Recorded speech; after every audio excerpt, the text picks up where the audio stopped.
And speaking of kind of chaotic and dysfunctional, the LA Lakers end up getting eliminated in 5 versus the Denver Nuggets. Yes, ever since LeBron James and Kevin Durant picked Jokic last, he's been on a absolute tear, and Jokic has not lost a regular season game to LeBron since that moment and has only lost one playoff game to him.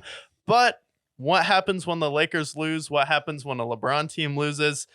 The coach gets fired, and the Lakers really, if you look at their past coaching situations, they don't really last that long in LA, and they don't have a lot of patience for head coaches there. So do you think this is on Darvin Ham there? Do you think Darvin Ham should have been gone this soon, or do you think they should have waited it out, maybe see who you can get next year?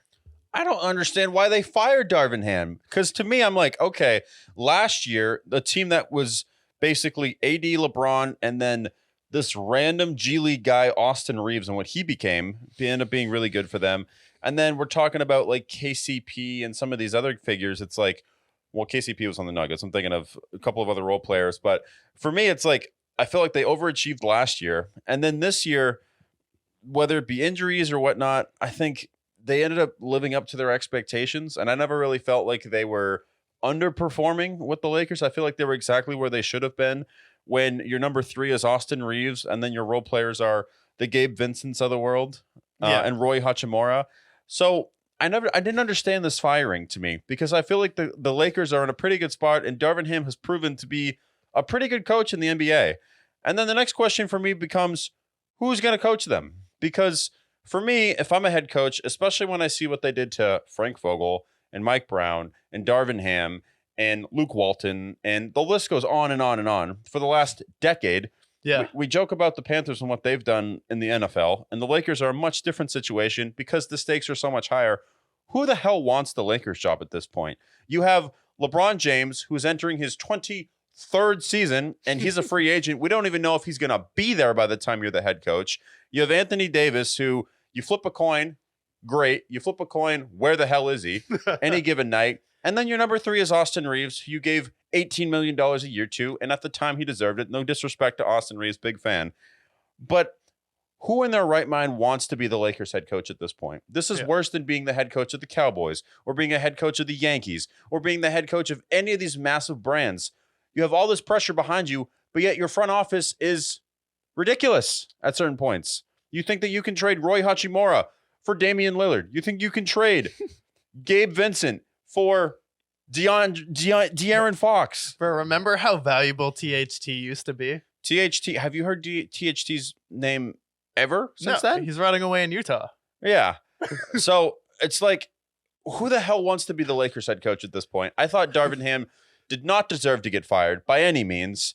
Give him another year, rebuild the roster. If you didn't face the Nuggets, you probably could have won a playoff series. But you faced the defending champions, and you still won a game against them, which I think was impressive enough. Yeah, and the biggest problem with the Lakers is you laid that all out perfectly. It's not necessarily the head coaching, because with Darvin Ham last year, let's be honest, did the Lakers have any business being in the conference championship last year versus this Denver Nuggets? Like, not really. You didn't really have the roster around, so you had Anthony Davis actually performing to what he was capable of. You had LeBron James there actually playing really well, and some of your role players were able to show up in some moments, and you got swept by the NBA champions. No shame in that, because they have a better roster than you. They have a better point guard.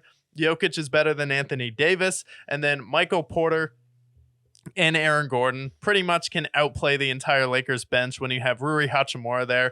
But the problem is Rob Pelinka here, and how you won your NBA championship in the bubble to begin with, which was what? You had size and length on your team, and as soon as that team won a championship, you're like, okay, we had Dwight Howard playing center, which made Bam look minuscule, and then you're able to have him, AD, LeBron, Rondo, and KCP on the court, who is also a big physical wing. You let KCP go to Denver. That wasn't a good move there, because now he's the one guarding D'Lo, guarding LeBron there, and then also D'Angelo Russell is in your starting lineup. How can you contend when D'Angelo Russell is your starting point guard? And I'm not even blaming D'Angelo Russell because no hate, but he is a Jamal Crawford. He is someone who he's a Lou Williams. He's that type of player who's your sixth man, and you hope for 2 good games off the bench in your series where he comes in and fills it up. But should he have the pressure of being the starting point guard and the scapegoat for the Lakers? Absolutely not. And then what is the logic of trading away Caruso so you don't have to sign him because you really don't think he's going to be worth the money he demands, but you also sign a similar player in Austin Reeves who pretty much does the same thing as Caruso, if not a little bit better, but you're still relying on him, D'Angelo Russell, to be your third scorer essentially there. And then outside of LeBron and Anthony Davis, it's like no one else shows up. And you got everyone you wanted in the offseason. You went after Gabe Vincent, got him. You got Spencer Dinwiddie. He just didn't do anything. It's like LeBron and AD played as good as they could have played. D'Angelo Russell did what D'Angelo Russell does and you expect from D'Angelo Russell, but he shouldn't be a starter on your team. It's like, how is this Darvin Ham's fault that he doesn't have a bench? Like, I don't understand this. Like, Jackson Hayes was your backup there, and every time Anthony Davis went out, Jokic was straight to the rim. Aaron Gordon, it was just a layup line to the rack there. And it's like, okay, so Darvin Ham is supposed to make up for the fact that Rob Pelinka doesn't know how to build a roster. Yeah, and I feel like the problem with the Lakers also, in the Rob Pelinka era especially, is all of these players are on mid-level exceptions because you're paying AD and LeBron so much money. And then every single time the offseason occurs, half of the team goes. So they never actually have that rapport. And even that 2020 Lakers team that won the title, these were all players that were on one-year deals who ended up either retiring or going on to other teams, like the Danny Greens of the world, like the KCPs, as you mentioned. And then now Dwight Howard is killing it in China. So the problem with them is that they don't have an actual roster that stays. There's no continuity to this team. Yeah.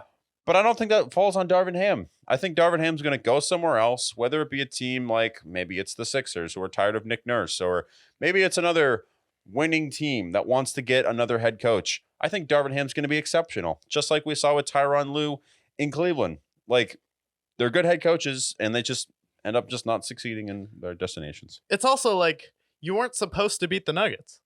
Like, you were lucky if you got a game. So, like, I don't understand why you're so disappointed that you lost to the Nuggets this year. It's like you weren't supposed to beat them to begin with. Yeah, and that's my mindset, too. It's like, you run into a team like the Timberwolves or the Thunder, or maybe you slip up higher and you face, somebody else like the Mavericks or the Clippers. That team maybe you go a little bit deeper with, but the Nuggets have had your number in the regular season. They've had your number in the postseason. They own you. They are property of the Nuggets at this point. And no shame. I mean, the Nuggets have been the property of pretty much everybody at this point. You saw what they did last year and how they ran through the West and ultimately took care of the Heat. It's like, it's just, for me, where was the failure this season? Because for me, I saw old LeBron, I saw Anthony Davis, and then everybody else around them couldn't do anything. Yeah. So where's the fault of Darvin Ham again? I'm trying to see where this fits in, because you won the play-in tournament, you got a game against the Nuggets, and against a team that everybody knew you would never beat. Yeah. So where did he fail? Yeah, and I was like, I'd be surprised. I wouldn't be surprised if the Nuggets had swept them, and the fact that they got a game, I thought was really good. So it's like, he didn't have a bench. LeBron and Anthony Davis maximized what they could do, but at the same time, you would have situations where Anthony Davis wouldn't score in the fourth quarter, and that's why they blew a 20-point lead. But at the same time, LeBron can dictate everything going on in the court, and LeBron wasn't setting up Anthony Davis, and it was almost like the Lakers didn't want to beat the Nuggets because they knew they couldn't win the title that year, or they knew they'd eventually lose the series there. But like, you switched Aaron Gordon on to Anthony Davis. That doesn't mean that Anthony Davis should still only have one shot attempt through the fourth quarter, but when you're the star, you have to demand the ball. If Michael Jordan goes out there and doesn't get a shot, I'm not going to be like, wow, should fire Phil Jackson because Michael Jordan didn't get the shots. Like, no, Michael Jordan will go out there and say, I need the ball, give it to me now, because you're the star, you're the one who can command and dictate how the offense works. Another thing that we haven't talked about to this point that I think is important is, let's also remember how much of this series the Lakers were leading the Nuggets. They were leading the Nuggets in 80% of the game. Yeah. And granted, they only got one win out of it, but they were leading them for 80% of the series. If you couldn't look at the box score and you couldn't see what the final tallies ended up being, you would say, okay, the Lakers won in 5 because of what we saw. And ultimately, the Nuggets, whatever, they were able to have multiple comebacks and they were able to win when it mattered, ended up having much better fourth quarters than the Lakers did. But you led the defending champions 80% of the series, and you just couldn't get it done in the fourth quarter. Again, does that fall on Darvin Ham? Maybe to some extent. But does it fall on D'Angelo Russell, who would be shooting 0 of 7 from the field at certain points of the series? Or AD disappearing? Or Gabe Vincent maybe having a poor shooting night? Or Roy Hachimura getting cooked? Like, where does this fall on Darvin Ham again? Like, LeBron's 39 too. What are we expecting from this team? Exactly. Like, I don't get what the goal of the Lakers is at this point, because you're not building a roster that can win a championship. Everyone in the West is getting better, especially with Wemby, all of these other teams that will go over. So it's like, what really is the goal of the Lakers right now?